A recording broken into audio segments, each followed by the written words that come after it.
Hello, this is Todd Luck. I know that the Fire and Ice series that is based on the classic Ralph Bakshi and Frank Frazetta movie has been delayed, but I am glad to say that I am going to bring you a review of the long anticipated Fire and Ice number Teegra.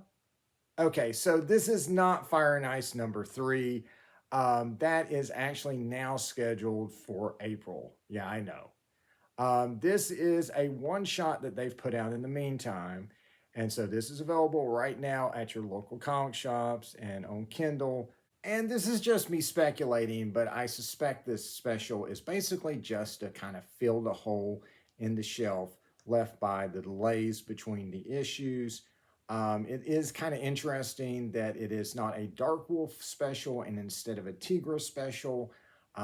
As we'll see, I suspect that's just so we can ogle over Teegra.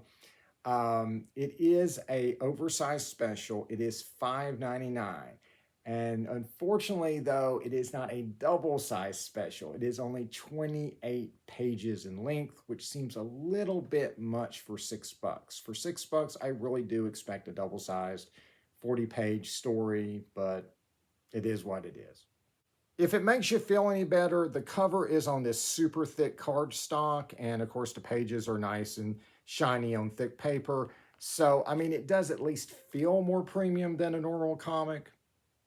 Now, talking about the cover, it is absolutely gorgeous. It's very well rendered. It looks very attractive. It is an amazing piece of artwork. If I got this in a fantasy art portfolio, I would be floored. It looks great. However, there is the issue of that it is supposed to be a picture of Teegra. And so to illustrate what Teegra looks like, I'm going to show you art from the inside because I think this artist has a good grasp on what the character looked like in the movie.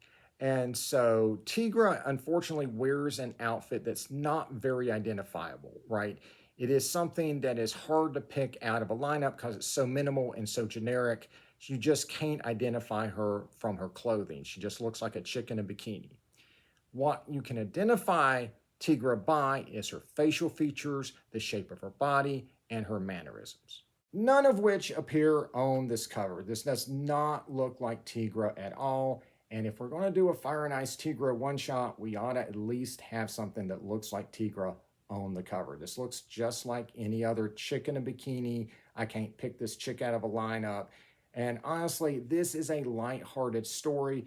This is just a silly, funny story where guys just ogle over Teegra, and I cannot tell that here, right? This does not look fun. This does not look lighthearted. This looks like a story about a chick in a bikini who's going to stab you to death and hang up your skull.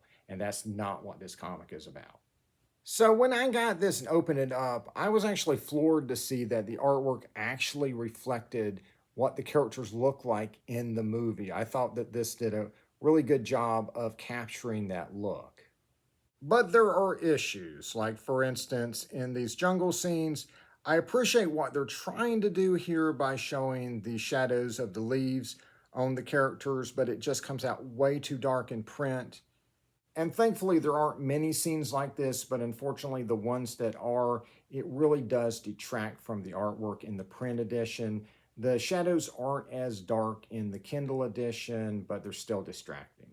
And the whole thing is a bit weird. There's this weird infatuation with this minor character's ass for some reason.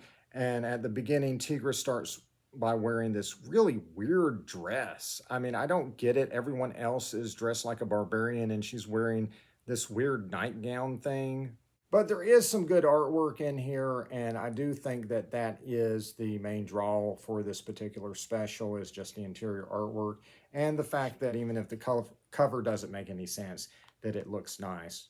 And by the way, there is a variant cover I'd forgotten about, and it does look more like Teegra and more like the movie, so that might be an option for you if you're interested in this one-shot. The story is by Bill Willingham, who does the main Fire and Ice series, and this is just a self-contained kind of throwaway silly story where the King of Firekeep wants his daughter Teegra to get married, you know, an arranged marriage to forge an alliance and all this stuff for the war.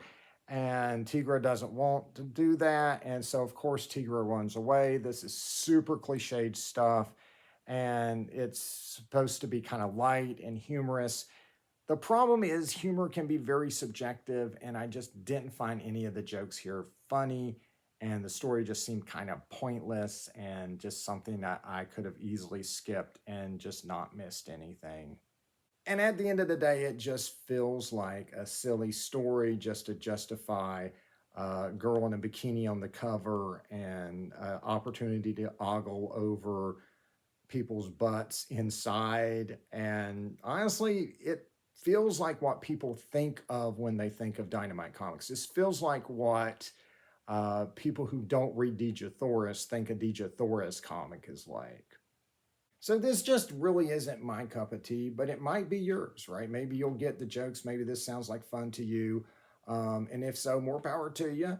I do like the artwork, though. I think Gabriel De Caro, who does the artwork here, is a keeper. And if they do any more of these one-shots or spin-offs or whatever, please bring this artist back. It looks wonderful. I'd love to see a Dark Wolf story as opposed to Teegra. So maybe at some point we could get that. All right, that's it for that one shot. And of course, a lot of Conan comics came out this week, and I've got reviews of those. And I guess for Fire and Ice, I'll see you guys back in April. Hopefully, no more delays. But regardless, like and subscribe for more videos. And until next time, see ya.